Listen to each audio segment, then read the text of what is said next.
कोटि कोटि प्रणाम। मंगलधाम कालिम्पोंग से पुनः आपके बीच फिर से आने का और कुछ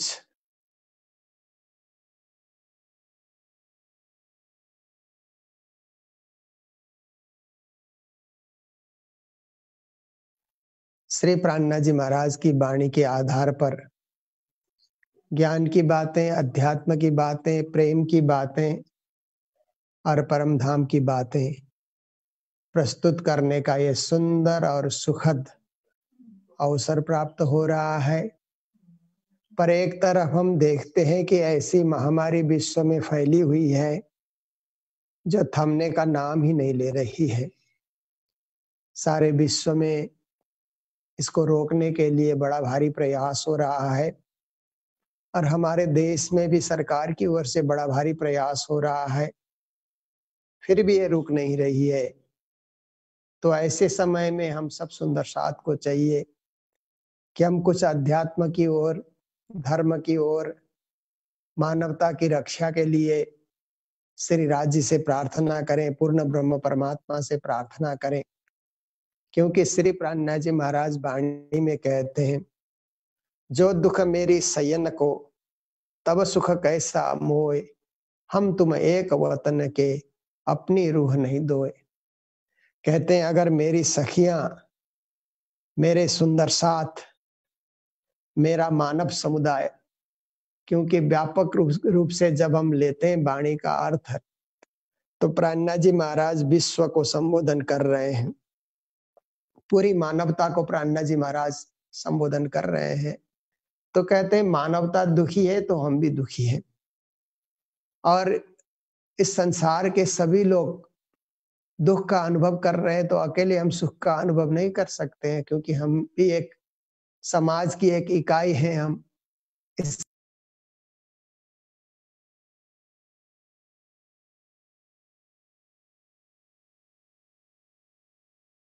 सुंदर साथ को हो रहा है या समाज को हो रहा है, मानवता को हो रहा है, उसका असर प्राणनाथ जी को भी हो रहा है और उसका असर हम सब सुंदर साथ को भी हो रहा है। हम प्रणामी सुंदर साथ जहां जहां भी बैठे हुए हैं देख रहे हैं कि इतना कुछ नहीं होना चाहिए, पर ऐसी बीमारी कभी हमने जीवन में देखी भी नहीं। ये एक आश्चर्य की बीमारी कि बीमार होते हैं और कई लोग तो ठीक भी हो रहे हैं। परमात्मा की ऐसी कृपा है कि बीमार होने के बाद भी उनका स्वास्थ्य ठीक हो जाता है, पर कई लोग तो शरीर को छोड़ करके देहावसान हो जाता है, ऐसी स्थिति में पहुंच जाते हैं। इसलिए हम सब प्रार्थना करते हैं, परमात्मा से विनय आराधना करते हैं कि हे श्री राज जी महाराज, हे पूर्ण ब्रह्म परमात्मा, सबको सुखी रखें, सबको आरोग्यता प्रदान करें, सबको शांति प्रदान करें। तो श्री प्राणनाथ जी महाराज कहते हैं, जो दुख मेरी सयन को, अगर एक भी सखी, एक भी सुंदर साथ कहीं दुखी है, तो प्राणनाथ जी कहते हैं मुझे परमधाम के सुख का अनुभव नहीं होगा जब तक कि मैं उसके दुख को दूर ना करूं। क्योंकि उसको सुखी करना, उसको शांति देना, उसको सद्भाव देना, उसको प्रेम से जोड़ना और अपने साथ उसको ले करके चलना, ये प्राणनाथ जी महाराज अपना परम कर्तव्य समझते हैं। क्योंकि कहते हैं हम तुम एक वतन के अपनी रूह नहीं दो। कहते हैं विश्व की सारी सृष्टि है तो परमात्मा की सृष्टि, इसलिए हम सब एक ही वतन के हैं। हमारा एक वतन तो निज धाम, निज दरबार परम धाम है, और एक वतन ये विश्व भी है। क्योंकि इस विश्व में हम लोग जी रहे हैं, इसी विश्व में हमें जन्म मिला और इसी में हम पलते रहे, बढ़ते रहे, अध्ययन करते रहे और इसी विश्व कल्याण के लिए हम काम कर रहे हैं। तो विश्व हमारा एक वतन है। और दूसरी बात हम करें तो ये भारत भी हमारे लिए वतन है। वतन के वास्ते जीना, वतन के वास्ते मरना, वतन पे जान फिदा करना, प्रभु हमको सिखा देना। वीर रस के कवियों ने गाया कि हे परमात्मा, हम वतन के लिए जिए, वतन के लिए मरे, अपनी जान को वतन पे हम फिदा कर सके। ऐसी शक्ति आप प्रदान करें। हमारे जो स्वतंत्रता सेनानी थे वे इस प्रकार प्रभु परमात्मा से प्रार्थना किया करते थे। तो हम भी आज प्रार्थना कर रहे हैं महामती प्राणनाथ जी की वाणी के माध्यम से। जैसे मेहर सागर है, उस मेहर सागर के माध्यम से रोज हम लोग प्रार्थना कर रहे हैं। और मेहर सागर पाठ करने का तो कोई भी समय, सुबह उठते उठते भी हम मेहर सागर का पाठ कर सकते हैं। और फिर उसके बाद हम कभी भी सुबह नहा धो करके जब भी मेहर सागर पाठ करें, दिन में करें, शाम को करें, रात को करें। पर एक चीज हम लोगों ने तय किया है, क्यों न हम विश्व शांति के लिए, विश्व भाईचारा के लिए, विश्व प्रेम के लिए एक ही टाइम तय करके सारे विश्व के प्रणामी एक निश्चित समय में पाठ करें, जितना संभव हो सके। अन्यथा कोई भी समय में पाठ कर सकते हैं, पर संभवतः प्रातः 8 बजे हम लोग 15 मिनट के लिए मेहर सागर का पाठ करें और राज्य की मेहर उतरे सब पर, और सब स्वस्थ रहें, सब निरोग रहें, सब शांति से रहें, सब प्रेम से रहें, सब सद्भाव से रहें, आत्मा को जगाते रहें और संसार में भी भौतिक उन्नति भी करें। क्योंकि इस संसार में 3 प्रकार की उन्नति बताई गई है। एक उन्नति है भौतिक उन्नति, जो हर कोई चाहता है, हर मनुष्य चाहता है कि मेरी भौतिक उन्नति हो, भौतिक रूप से मैं संपन्न बन जाऊं। पर इसके लिए 2 चीज है, एक तो मेहनत बहुत जरूरी है, आप मेहनत कीजिए और मेहनत के साथ आप कुछ ना कुछ फल जरूर पाएंगे। और दूसरी बात है प्रभु परमात्मा की कृपा हो जाए। उनकी कृपा हो जाए तो मुकम करोति वाचालम पंगुम लंघयते गिरिम यत् कृपा तुम हम वंदे परमानंद माधवम। उनकी कृपा हो जाए तो असंभव भी संभव हो जाता है। इसलिए भौतिक उन्नति के लिए भी परमात्मा की कृपा बहुत जरूरी है। और दूसरे नंबर में नैतिक उन्नति, हम नीतिवान बने, चरित्रवान बने, योग्य बने, विद्वान बने और प्रिंसिपल वाले बने, सैद्धांतिक हम बने, अपने सिद्धांत पे टिके रहे, इधर उधर हम डामाडोल न हो जाएं। हमारा भी एक सिद्धांत होना चाहिए। कोई कुछ बोल रहा है हम उसी तरफ लग रहे हैं, ऐसी बात नहीं है। हमारे पास मस्तिष्क है, विचार है, सोच है, समझदारी है, अध्ययन है। इसलिए हम अपने नीति के हिसाब से चलें, अनीति के मार्ग पे कभी जाए नहीं। किसी को हम परेशान करने या किसी को सताने वाले इस रास्ते पे हम न चलें। हम हमेशा सबके कल्याण के लिए, सबकी भलाई के लिए, सबके सुख के लिए, सबकी शांति के लिए न्याय संगत कार्य हम करें। तो इसके लिए नैतिकता की बहुत जरूरत होती है। और तीसरे नंबर में जाकर के आध्यात्मिक उन्नति, आत्मिक उन्नति भी उसको कहा जाता है कि हम अपने आत्मा, पहले तो आत्मा को ही पहचाने, क्योंकि बहुत सारे लोगों को आत्मा का ही पता नहीं होता है। वो तो माइंड एंड बॉडी इतना ही करते रहते हैं। मस्तिष्क है और हमारा शरीर है, मस्तिष्क से शरीर का संचालन हो रहा है, शरीर कार्य कर रहा है, ऐसा सोचते हैं। परंतु हमारे धर्म शास्त्र कहते हैं कि बॉडी, माइंड एंड इंटेलेक्ट, ऐसा कहते हैं। शरीर है, मस्तिष्क है और आत्मा भी है, अंतर चेतना भी है। उसी को सुरता भी कहा जाता है। प्राणनाथ जी महाराज ने सुरता भी कहा, आत्मा भी कहा, वासना भी कहा। हो मेरी वासना तुम चलो अगम के पार, अगम पार अपार पार तहाँ है तेरो करार। एक जगह उन्होंने कहा सूरत एक ही राखिए मूल मिलावे माही, श्याम श्यामा जी साथ जी तले भूम बैठे हैं जाई।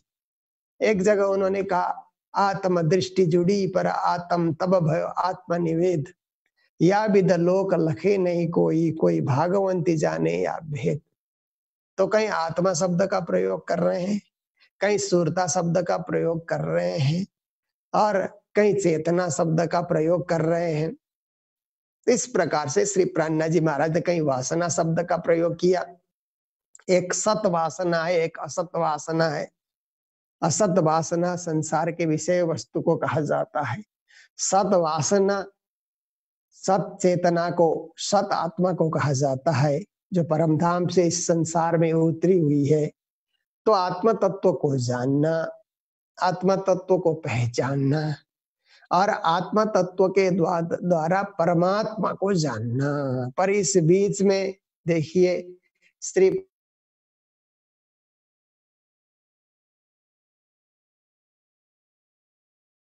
आप देख सकते हैं, तो सूर्य और आंख के बीच में प्रकाश का संबंध होता है।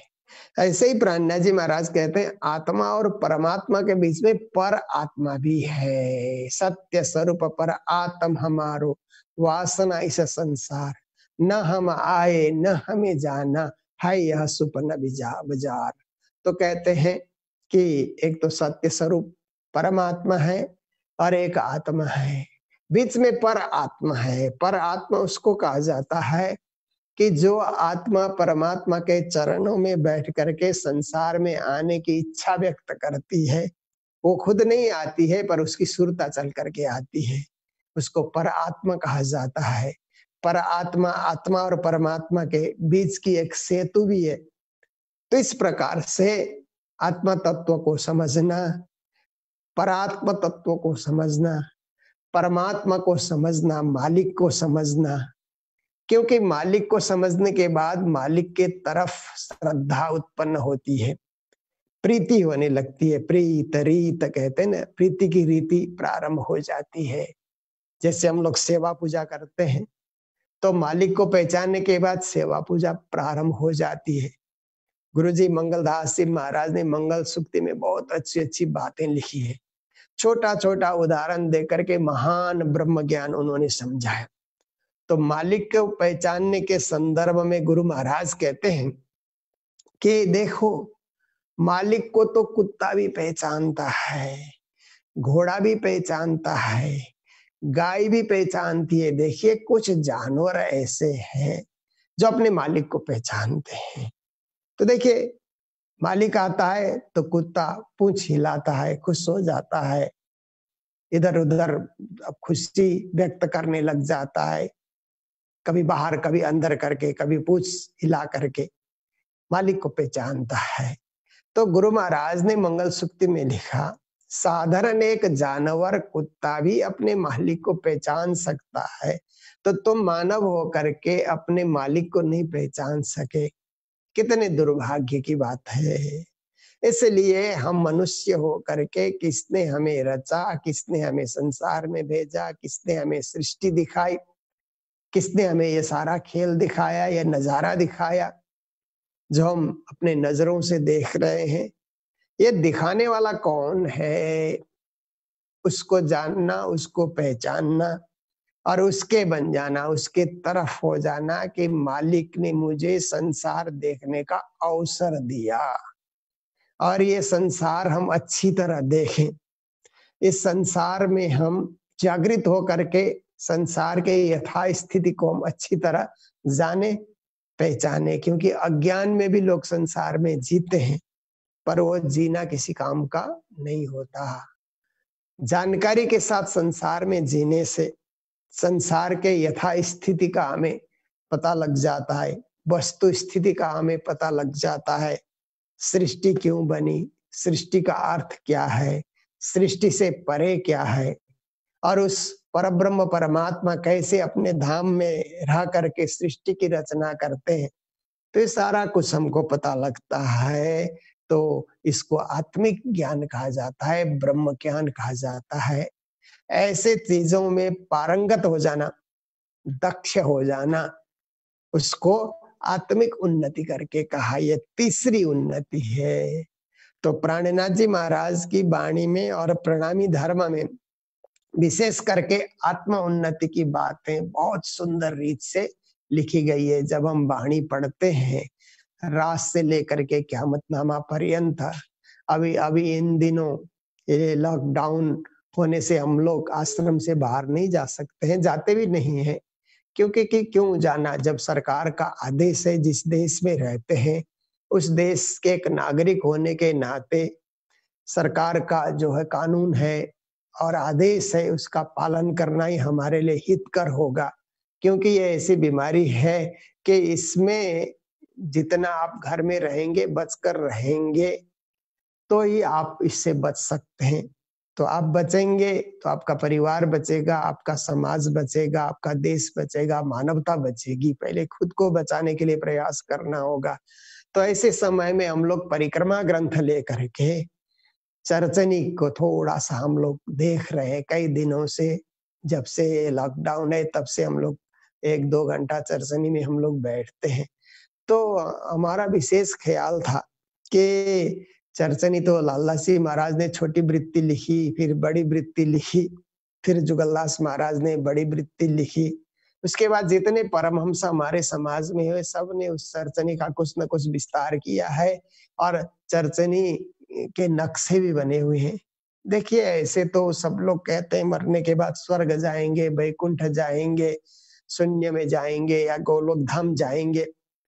पर वहाँ की सुविधा क्या है, वहाँ कैसे वहाँ पर वहाँ की दिव्यता है, वहाँ की भव्यता है, इसकी चर्चा शास्त्र में इतने ढंग से नहीं किया गया है जितना महामती प्राणनाथ जी ने परिक्रमा ग्रंथ में करके बताया है।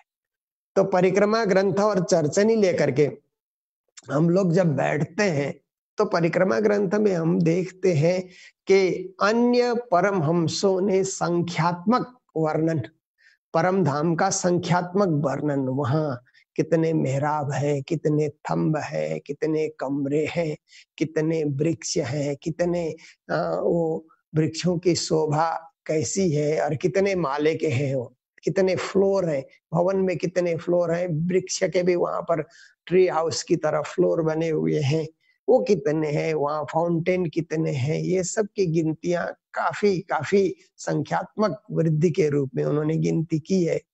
पर परिक्रमा ग्रंथ में जब हम अध्ययन करने लगे तो हमने पाया कि प्राणनाथ जी ने संख्यात्मक गिनती कम बताई और गुणात्मक गिनती, गुणात्मक वृद्धि, गुणात्मक रहस्य उसमें ज्यादा प्राणनाथ जी महाराज ने खोल करके हमारे समक्ष रखा है। तो परिक्रमा ग्रंथ पढ़ने से ऐसे लगता है कि परम धाम के इर्द गिर्द ही हम लोग घूम रहे हैं। प्राणनाथ जी ने एक बार नहीं, 2 बार नहीं, 7 बार 7 घाट से लेकर के रंगमहल, हौज कोसर तालाब और फूलबाग, नूरबाग, पश्चिम के चौगान तक, फिर इधर आकर के अन्नबन, दुबदुलीचा, फिर इधर आकर के बड़ा बन, महाबन, मधुबन, पुखराज और पुखराज से किस प्रकार से पुखराज का विस्तार है, जमुना जी कैसे प्रकट होती है, पूर्व को जाती है, फिर दक्षिण को मुड़ती है, फिर पश्चिम को मुड़ती है, हौज कोसर तालाब में समा जाती है। इतना वर्णन, ये केवल 2 परिक्रमा का वर्णन है। ऐसे तो परम धाम में 7 परिक्रमा है, पर 7 परिक्रमा में से 5 परिक्रमा में प्रहलाद जी महाराज ने ज्यादा फोकस नहीं किया। उन्होंने ज्यादा से ज्यादा फोकस किया तो ये जो 2 परिक्रमा, जो सामने का दृश्य और रंगमहल के पीछे का दृश्य, इसी पे 7-7 बार घूम घूम करके परिक्रमा ग्रंथ में प्रहलाद जी महाराज वर्णन कर रहे हैं। तो इसका मतलब है कि हमें ध्यान उन चीजों का ही ज्यादा रखना है और चितवनी भी वहीं की ज्यादा करनी है, क्योंकि कभी-कभी क्या होता है कि कुछ सुंदर साथ को पता नहीं होता है, तो जाप को ही, जो जाप करते हैं, मंत्र जप करते हैं, तो जप को ही ध्यान समझते हैं, ध्यान को ही चितवनी समझते हैं। ऐसे ये तीनों एक दूसरे से रिलेटेड हैं, एक दूसरे से संबंधित हैं कि प्रारंभ में हम लोग जप करते हैं, मंत्र का जप होता है, श्रीमन निज नाम महामंत्र का हम लोग जप करते हैं, 11 बार हम करेंगे, 21 बार करेंगे या जितना हमारे पास वक्त है। वो जब हम जप करते हैं तो मंत्र में मन केंद्रित हो जाता है, मंत्र के एक एक अक्षर में हम लोग केंद्रित हो जाते हैं। फिर उसके बाद जब हम ध्यान करते हैं तो सूरत एक ही राखिए मूल मिलावे माही, ध्यान की घड़ी में केवल मूल मिलावे का ध्यान होगा। मूल मिलावे का चबूतरा है, 64 थम वहां पर शोभा पा रहे हैं। तो बीच में राजश्यामा का सिंहासन है, कंचन रंग का सिंहासन है जिसमें जुगल किशोर राजश्यामा विराजमान है और बाकी सब सखियां और हमारी आत्मा भी पर आत्मा के रूप में, एक सखी के रूप में उसी मूल मिलाप में विद्यमान है और मूल मिलाप में बैठ करके इस संसार के खेल को देख रही है। तो यहाँ संसार से भी हम ध्यान करेंगे तो केवल मूल मिलावे का ध्यान करेंगे, अपने मन को, अपनी बुद्धि को और अपनी आत्मा को मूल मिलावे में टिकाए रखना, इधर उधर भागने न देना, उसको ध्यान कहा जाता है। कई लोग शून्य का ध्यान करते हैं, कई लोग ज्योति का ध्यान करते हैं, पर हमारा ध्यान है सत चिद आनंद स्वरूप पर ब्रह्म परमात्मा का ध्यान, श्री राज श्यामा का ध्यान। और चितवनी जब कहते हैं तो चितवनी का अर्थ होता है कि परम धाम के 25 पक्ष हैं। उन 25 पक्ष में एक एक पक्ष में श्री राजी महाराज एक एक दिन करके जाते हैं। ऐसे तो 15 दिन खेले बनना, 15 दिन सुख भवनना, ऐसा करके कहा जाता है। 15 दिन 25 पक्ष में विहार करते हैं, शुक्ल पक्ष के रात्रि को और कृष्ण पक्ष की रात्रि को उसी भवन में, रंग भवन में राज्य महाराज लीला करते हैं। तो ऐसे मिलाओ तो 1 महीना 30 दिन हो जाते हैं। 30 दिन में 25 पक्ष में श्री राज्य महाराज भ्रमण करते हैं, क्योंकि पुखराज जी एक ही पक्ष है, पर 6 दिन तक पुखराज जी में ही श्री राज्य महाराज जाते हैं। कभी पुखराज की तरहटी में, कभी ऊपर पुखराज के ऊपर श्री राज्य महाराज जाते हैं, कभी बंगले में जाते हैं, कभी पुखराजी ताल में जाते हैं, कभी ढपी चबूतरा में जाते हैं, कभी मूलकुंड में जाते हैं। तो इस तरह से एक ही पक्ष में राज्य महाराज बार बार क्यों जा रहे हैं, वहाँ की विशेषता कुछ निराली है। बाकी 7 घाट है, तो 7 घाट में पाट घाट को तो आप जानते ही हैं। पाट घाट की देहुरी में जा रामत कीजे राज, रत्न जड़ित के महल में बालो कीजे रंग मिलास। पाट घाट में स्नान हेतु श्री राज्य महाराज जाते हैं। तो ये जो राज्य महाराज परम धाम में विचरण करते हैं, कहाँ कहाँ जाते हैं, उन पक्षों में मन को वहां पर घुमाना। फिर तो पक्ष 25 में बलवंता बेसुमार। श्री जी ने कहा, अरे मन, संसार में क्यों घूम रहा है? ये संसार तो तेरे लिए बहुत छोटा है। इसलिए 25 पक्ष परम धाम में बेहिसाब, बेगिनती, बेरोक टोक तुम घुमा कर, तो मन को 25 पक्ष परम धाम में रमाना और मन को 25 पक्ष परम धाम में परिभ्रमण कराना, इसको चितवनी कहा जाता है। तो इस प्रकार से हम ज्यादा से ज्यादा समय परम धाम की चितवनी में लगाएं और चितवनी की घड़ी में वहां की संख्या, कितने संख्या में वहां विशेषता है, कितने वृक्ष हैं, ये सब चीज से ज्यादा उन वृक्षों में क्या गुण है, उन फलों में क्या गुण है, उन पक्षियों में क्या गुण है, उन पशुओं में क्या गुण है। और राज्य महाराज और सखियां, श्यामा महारानी और सखियां वहां पर निकलते तो क्या गुण बिखेरते हैं। राज्य महाराज अपनी मेहर की दृष्टि सब पर कैसे डालते हैं, उनकी कृपा कैसे बरस रही है। जैसे प्राणनाथ जी महाराज ने जब चरचनी या ये परिक्रमा ग्रंथ प्राणनाथ जी महाराज कहते जाते हैं, वर्णन किया अर्श का रूह अल्लाह का कहल, अब चितवनी सो कहता हूँ जो देत साहेदी अकल। तो लगभग 1400 1450 चौपाई होने के बाद प्राणनाथ जी महाराज कहते हैं, यहाँ तक मैंने जो परम धाम की व्याख्या की, ये सदगुरु श्री देवचंद्र जी महाराज ने जो बताया था नौतनपुरी धाम में, उसी को मैंने सुनाया है। अब मैं आगे अपनी चितवनी सू अपने अकल से मैं परम धाम की व्याख्या करने जा रहा हूँ। व्याख्या शुरू करते हैं तो वही 7 परिक्रमा, और व्याख्या शुरू करते हैं तो वही मूल मिलावे के इर्द गिर्द का दृश्य का जो गुणात्मक वर्णन है वो करते जाते हैं। पर एक प्रकरण प्राणनाथ जी महाराज ने बड़ा गजब का परिक्रमा ग्रंथ में उन्होंने अवतरित किया है, नूर की परिक्रमा। नूर की परिक्रमा, जहां जाओ नूर नूर नूर। नूर को प्रकाश कहा जाता है, नूर को चिन्मय भी कहा जाता है, चिद्रूप चिदानंद भी नूर को कहा जाता है। तो सब जगह चिदानंद, सब जगह चिदानंद, सब जगह सच्चिदानंद। जहां जाओ कण कण में सच्चिदानंद, सत में चित, चित में आनंद, आनंद में सत, एक में तीन तीन गुण समाये हुए हैं। एक ही में परम धाम में तो पांच पांच गुण भी समाये हुए हैं कि हर चीज में चैतन्य था, हर चीज में प्रकाश, हर चीज में कोमलता, हर चीज में शीतलता, हर चीज में सुगंधी। इसी को चिन्मय कहा जाता है। तो ऐसे चिन्मय परम धाम की परिक्रमा नूर की परिक्रमा के रूप में प्रथम भौम की, दूसरे भौम की नूर की परिक्रमा, वहां जो विशेषताएं हैं उन विशेषताओं के साथ नूर शब्द जोड़ते हुए वहां एकदम प्रकाश है, परिपूर्ण है।